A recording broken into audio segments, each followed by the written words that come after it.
साल 2026 का पहला सूर्य ग्रहण 17 फरवरी को फाल्गुन अमावस्या के दिन लगने जा रहा है। ये एक वलयाकार सूर्य ग्रहण है जिसमें चंद्रमा सूर्य को पूरी तरह ढक नहीं पाता और सूर्य के चारों ओर रिंग ऑफ फायर जैसा नजारा बनता है। ये सूर्य ग्रहण मुख्य रूप से दक्षिणी गोलार्ध के क्षेत्रों जैसे अंटार्कटिका, दक्षिण अफ्रीका, जिम्बाब्वे, तंजानिया, मॉरिशस और दक्षिण अमेरिका के कुछ हिस्सों में दिखाई देगा। अब सवाल यह है कि यह सूर्य ग्रहण भारत में दिखाई देगा या नहीं। सूतक काल लगेगा। सूर्य ग्रहण का समय क्या है? भारतीय समय अनुसार ग्रहण की शुरुआत दोपहर लगभग 3:26 से होगी। यह अपने चरम पर शाम करीब 5:42 पर आएगा और समापन शाम 7:57 पर होगा।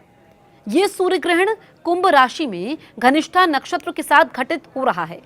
धार्मिक मान्यताओं के अनुसार सूर्य ग्रहण का सूतक काल ग्रहण शुरू होने से 12 घंटे पहले लगता है। यह सूर्य ग्रहण भारत में दिखाई नहीं देगा। और आपको बताएं कि सूर्य ग्रहण जहां दिखाई नहीं देता है वहां सूतक के नियम लागू नहीं होते। हालांकि कुछ धर्माचार्य मानते हैं कि विशेष बातों का ध्यान जरूर रखना चाहिए।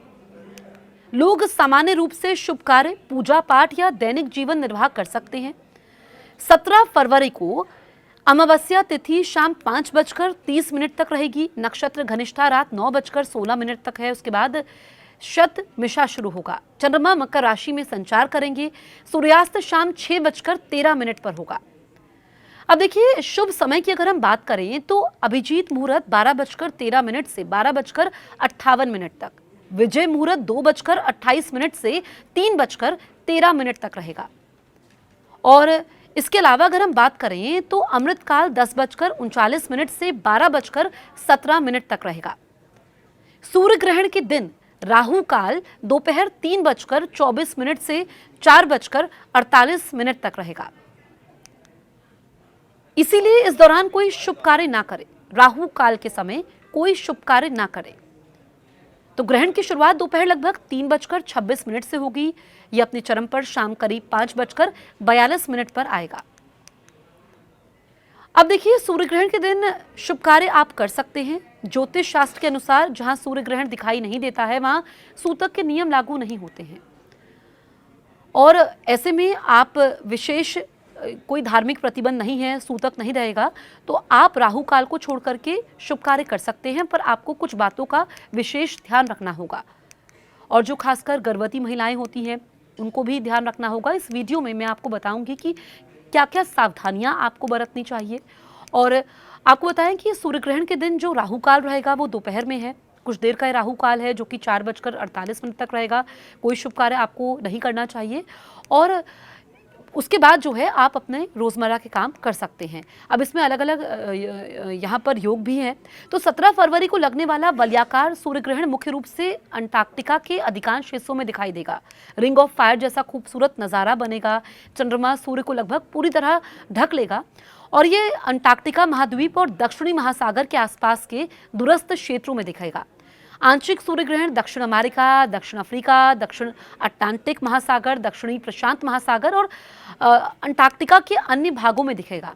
देखिए, ये ग्रहण भारत, श्रीलंका, नेपाल, अफगानिस्तान, म्यांमार या अन्य एशियाई देशों, यूरोप, उत्तर अमेरिका के ज्यादातर हिस्सों, अफ्रीका के मध्य एवं उत्तरी क्षेत्रों और ऑस्ट्रेलिया से बिल्कुल नहीं दिखेगा।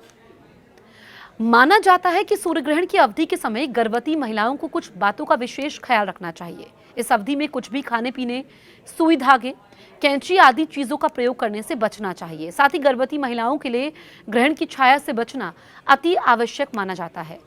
अब देखिए कि यहाँ पर सूर्य ग्रहण भारत में तो नहीं दिखाई देगा, लेकिन कुछ धर्माचार्य कहते हैं कि फिर भी जो गर्भवती महिलाएं हैं उनको कुछ नियमों का पालन जरूर करना चाहिए और ये आवश्यक भी माने गए हैं। और कुछ और नियम है जिनको फॉलो करना चाहिए। और सूर्य ग्रहण की अवधि में गलती से भी पूजा घर या मंदिर में भगवान की मूर्तियों को स्पर्श नहीं करना चाहिए, ये कहा जाता है। मंदिर को भी खुला नहीं रखना चाहिए, ग्रहण के दर्शन भगवान को ना हो। और आपको बताएं कि नियम का ध्यान रखना चाहिए। घर में सुख समृद्धि बनी रहती है, शांति बनी रहती है, पॉजिटिव एनर्जी रहती है।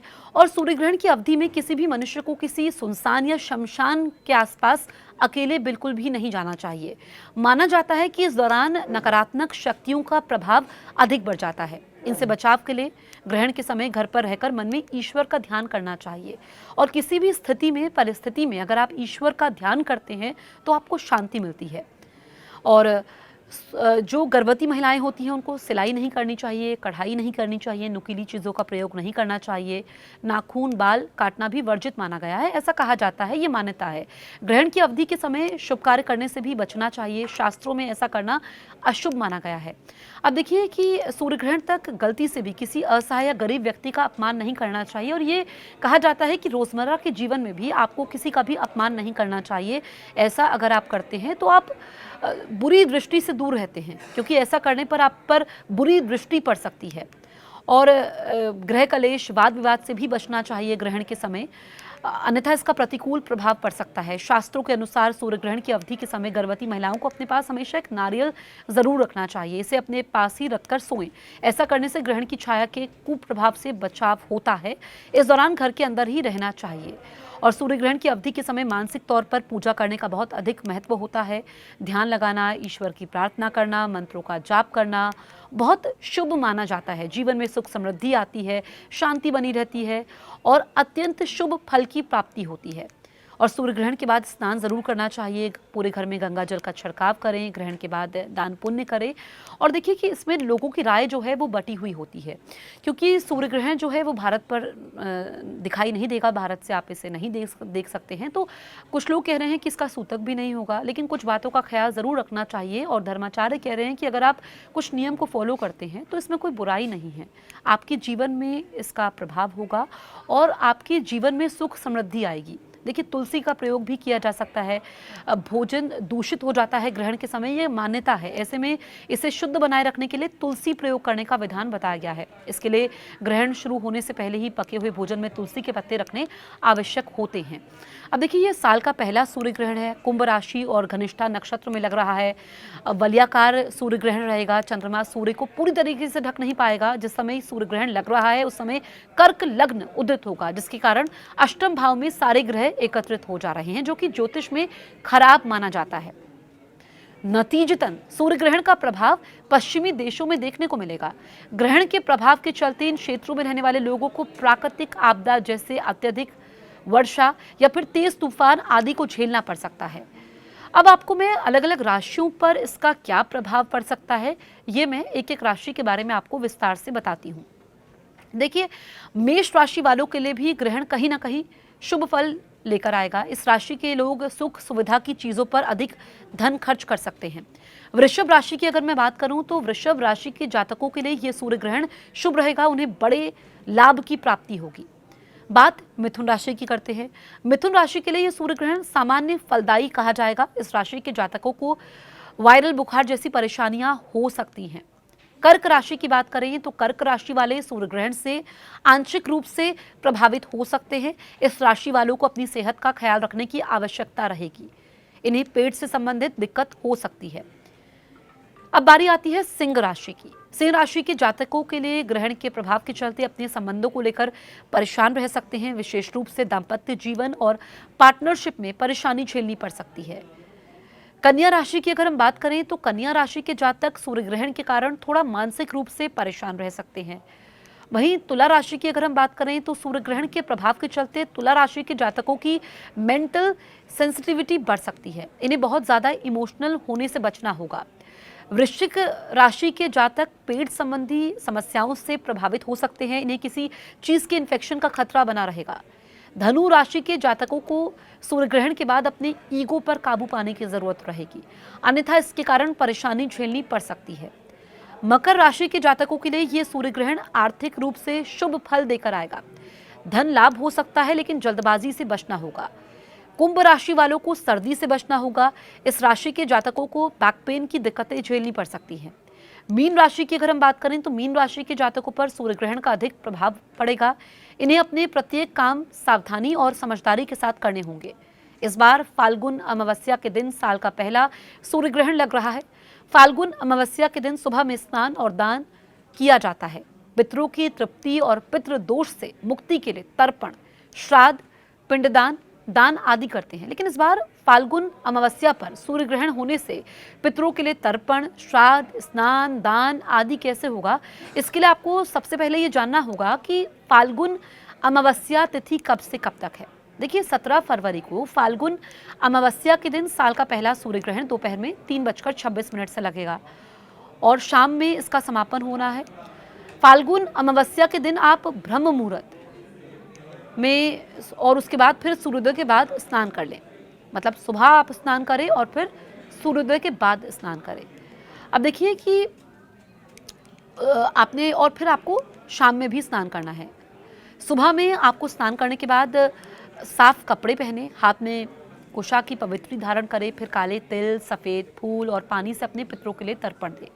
ध्यान रखें कि पानी कुशा की मदद से पितरों को देनी है। इससे मिलने वाला जल पितरों को प्राप्त होता है, इसे पाकर वो तृप्त हो जाते हैं। आपको अपने सभी ज्ञात और अज्ञात पितरों का स्मरण करके तर्पण देना चाहिए। तर्पण देने के बाद पितरों के देवता अरिमा की पूजा करें, पितृ सूक्त की पाठ करें। उसके बाद पितरों के नाम से वस्त्र, अन्न, फल आदि का दान करें। जो लोग पितरों का श्राद्ध नहीं किए हैं वो फाल्गुन अमावस्या पर विधि विधान से पितरों का श्राद्ध और पिंडदान करें। इससे आपके पितृ प्रसन्न होंगे, तृप्त होकर आशीर्वाद देंगे, जिससे आपके परिवार की उन्नति होगी। पितरों के लिए आप श्राद्ध, पिंडदान आदि का कार्य दिन में कर सकते हैं। 11:30 बजे से लेकर दोपहर 2:30 बजे के बीच कर लेना चाहिए। अब देखिए कि इसमें जो आपके पितृ होते हैं, अगर उनका आशीर्वाद आपके जीवन में रहता है तो फिर आपको कभी भी समस्याओं का सामना नहीं करना पड़ता है, घर में खुशहाली आती है।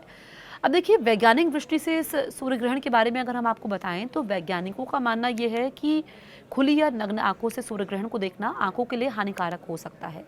आंखों के रेटिना पर भी बुरा असर हो सकता है। सूर्य ग्रहण को हमेशा सर्टिफाइड सोलर फिल्टर, दूरबीन या खास तरह के चश्मे का ही इस्तेमाल करना चाहिए। सूर्य और चंद्र ग्रहण की घटनाओं को राहु केतु से भी जोड़ा जाता है। पौराणिक कथा के अनुसार समुद्र मंथन से निकले अमृत कलश को लेकर देवताओं और असुरों में विवाद छिड़ गया। तब विष्णु जी ने मोहिनी रूप धारण किया और देवताओं कलश से अमृत पान करवाने लगे। और फिर उसके बाद आपको बताएं कि स्वरभानु नाम के असुर को यह बात समझ आ गई और वो अमृत पान के लिए चुपचाप देवताओं की पंक्ति में बैठ गया। सूर्य और चंद्रमा ने उसे पहचान लिया और विष्णु को बता दिया, लेकिन तब तक वो अमृत पान कर चुका था। तब विष्णु ने सुदर्शन चक्र से उसका सिर धड़ से अलग कर दिया। अमृत पान कर लेने के कारण उसका शरीर 2 हिस्सों में विभाजित हो गया। स्वरभानु के शरीर के यही 2 हिस्से राहु और केतु कहलाए। अब देखिए ये ग्रहण तब होता है जब चंद्रमा पृथ्वी और सूर्य के बीच आ जाता है, पर चंद्रमा की दूरी थोड़ी अधिक होने के कारण यहाँ पर ये सूर्य को पूरी तरह ढक नहीं पाता, इसलिए सूर्य का केवल केंद्र ढकता है। किनारे भी अगर हम बात करें तो किनारे इसके दिखाई देते हैं और चमकदार अंगूठी की तरह ये किनारे दिखाई देते हैं। अब वलयाकार का अर्थ हम आपको बताते हैं। देखिए क्योंकि ये ग्रहण वलयाकार होगा, चंद्रमा सूर्य के बिल्कुल केंद्र को ढक लेता है, लेकिन उसका आकार इतना छोटा दिखाई देता है कि सूर्य के किनारे एक चमकीली अंगूठी की तरह दिखती है, इसीलिए इसे रिंग ऑफ फायर भी कहा जाता है। अब देखिए कि इसमें बहुत सारी बातों का ख्याल रखना होगा, कहाँ कहाँ पर ये नज़र आएगा ये भी हमने आपको बताया। और ये विज्ञान और रहस्य का भी अद्भुत संगम है, क्योंकि जो सूर्य ग्रहण के बारे में हमने आपको बातें बताई, इसका वैज्ञानिक महत्व क्या है और अगर हम देखें तो क्या क्या आप इस दिन कर सकते हैं, पितरों को कैसे आप खुश कर सकते हैं, ये भी हमने आपको बताया। देखिए ये अद्भुत खगोलीय घटना है जो सदियों से मानव को रोमांचित करती आई है। एक ऐसी घटना जब दिन में अंधेरा छा जाता है, सूरज कुछ समय के लिए गायब हो जाता है। सूर्य ग्रहण होता क्या है ये भी आप समझिए कि सूर्य ग्रहण जब पृथ्वी और सूर्य के बीच में चंद्रमा आ जाता है, सूर्य की रोशनी पृथ्वी तक पूरी तरह या आंशिक रूप से नहीं पहुंच पाती। इस स्थिति को सूर्य ग्रहण कहते हैं। साल का पहला सूर्य ग्रहण है और वैज्ञानिक घटना है, लेकिन प्राचीन समय से इसमें रहस्य, भय और अंधविश्वास को जोड़ा जाता था। राहु और केतु के बारे में हमने आपको बताया, क्योंकि जो पौराणिक कथाएं हैं उनके अनुसार सूर्य ग्रहण का संबंध भगवान पुराण में वर्णित कथा से जोड़ा जाता है। समुद्र मंथन के समय असुर ने कैसे देवताओं के बीच बैठकर अमृत पी लिया था, ये कहानी मैंने आपको बताई और राहु केतु के बारे में हमने आपको बताया। देखिए सूर्य ग्रहण कैसे होता है, कब होता है, वैज्ञानिक प्रभाव इसका क्या है, ये भी आपने समझा। और देखिए इसमें सूर्य ग्रहण के प्रकार की अगर हम बात करें तो पूर्ण सूर्य ग्रहण, जिसको हम टोटल सोलर एक्लिप्स कहते हैं, जब चंद्रमा पूरी तरह से सूर्य को ढक लेता है तब पूर्ण सूर्य ग्रहण होता है। कुछ मिनटों के लिए दिन में रात जैसा अंधेरा छा जाता है। 2017 में अमेरिका में पूर्ण सूर्य ग्रहण हुआ था, पूरी दुनिया में ये चर्चित रहा था। आंशिक सूर्य ग्रहण की बात करें यानी कि पार्शियल सोलर एक्लिप्स, जब चंद्रमा सूर्य का केवल कुछ हिस्सा ढकता है तो उसे आंशिक सूर्य ग्रहण कहते हैं। वलयाकार सूर्य ग्रहण, एनुअल सोलर एक्लिप्स, जो कि लगने जा रहा है, जब चंद्रमा सूर्य के केंद्र को ढकता है लेकिन किनारों से सूर्य की रोशनी एक अंगूठी की तरह दिखाई देती है, वलयाकार सूर्य ग्रहण कहते हैं। इतिहास में कई सूर्य ग्रहण बहुत महत्वपूर्ण रहे हैं। 1919 का सूर्य ग्रहण विशेष रूप से फेमस है। उस समय वैज्ञानिक एल्बर्ट आइंस्टीन के सिद्धांत को परखने के लिए एक्सपेरिमेंट किया गया था और सूर्य जैसे विशाल पिंड के पास से गुजरती रोशनी मुरझाती है। सूर्य ग्रहण के समय वैज्ञानिकों ने इसे प्रमाणित किया और विज्ञान की दुनिया में एक नई क्रांति आ गई। और सूर्य ग्रहण वैज्ञानिकों के लिए भी बहुत ज्यादा महत्वपूर्ण है क्योंकि इससे सूर्य के बाहरी भाग कोरोना का अध्ययन किया जा सकता है, सूर्य की गैसों और तापमान को समझा जा सकता है, पृथ्वी के वातावरण पर इसके प्रभावों का अध्ययन होता है और कुछ सावधानियां भी बरतनी बहुत जरूरी होती हैं। कभी भी खुली आंखों से नहीं देखना चाहिए, आंखों की रोशनी तक जा सकती है। नासा और अन्य वैज्ञानिक संस्थान विशेष फिल्टर वाले चश्मे उपयोग करने की सलाह देते हैं, जैसे कि नासा द्वारा प्रमाणित सोलर व्यूइंग ग्लास। साधारण धूप का चश्मा पर्याप्त नहीं होता है। दुनिया भर में लोग सूर्य ग्रहण को देखने के लिए यात्रा करते हैं, एक्लिप्स टूरिज्म भी इसे कहा जाता है। भारत में भी कई बार अद्भुत सूर्य ग्रहण देखे गए हैं। 21 जून 2020 का वलयाकार सूर्य ग्रहण काफी चर्चित रहा। बहुत से लोग मानते हैं कि सूर्य ग्रहण अशुभ होता है, लेकिन वैज्ञानिक दृष्टि से एक सामान्य खगोलीय घटना है। गर्भवती महिलाओं को लेकर के कहा जाता है कि उन्हें बहुत ध्यान रखना चाहिए। आप पितरों को खुश भी कर सकते हैं, आप मंत्रों का जाप कर सकते हैं। तो देखिए, वैज्ञानिक दृष्टि से भी ये बहुत महत्वपूर्ण है और धार्मिक मान्यताएं तो इसको लेकर के हैं भी। रोचक तथ्यों की भी हमने आपको बात बताई। और पूर्ण सूर्य ग्रहण किसी एक स्थान पर बहुत दुर्लभ होता है, तो सूर्य ग्रहण के अलग अलग प्रकार क्या होते हैं ये भी आपने समझे। आप सूर्य ग्रहण के बारे में क्या सोचते हैं, आप हमें कमेंट करके ज़रूर बताएं। और अगर अभी तक आपने हमारे YouTube चैनल को सब्सक्राइब नहीं किया है, तुरंत सब्सक्राइब करें।